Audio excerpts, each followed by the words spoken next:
Get on point with Manila 6th District Representative Benny Abante Jr. Congressman, good to have you again. Welcome. Isinuka naman na yan ng mga nasasakupan niya. Bakit congressman pa din tawag sa kanya? So, is it true that there are 200 flood control projects worth about 14 billion pesos that Mayor Isko is saying was done without permits? Bakit pa sila kukuha ng permit? Kung ghost naman ang kanipang project, baka ghost din ang kanilang permit. See, Manila is actually a city that is yung tawag doon, below the Sea level. Sea level, no? And so my district alone is Cass Basin, or Cass Basin. In fact, the two main tributaries like Pasig River and San Juan River go to my own district. Did you say San Juan, sir? San Juan River. Okay. And Pasig. San Juan River is the dirtiest river in the Philippines, and we cannot do anything about it unless otherwise doon sa taas, like Quezon City and Mandaluyong, would do something about it. Yeah. Diyan kayo magaling, sisihin ang iba, gayong kayo naman ang nagnakaw sa budget para pigilan ang pagbaha. San Juan at Quezon City pa lang, pero katagalan yan, papunta sa Duterte na naman. Right. But in your district, because you were congressman 2022 to 2025 of the 6th district, did you already check how much went to flood control projects? In my district, I think from the 19th Congress to about this Congress here, 2025. 19th, up to 2025 would be around about 2 billion.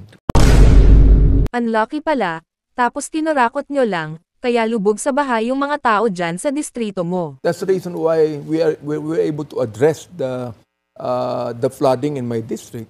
Unlike before in 2004, where So the it was flooding worse. It was worse before.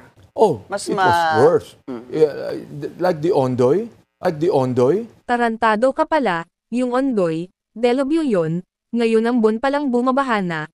Ang masaklap, may mga lugar na di naman binabaha dati na binabaha na ngayon, mula nang sinabi ng administrasyon na mayroon na 5,500 na flood control. Meron kayong number just on flood control, which would include the pumping stations, etc., the culverts, lahat po. Pero one pumping station would cost around somewhere from 25 to 50 million.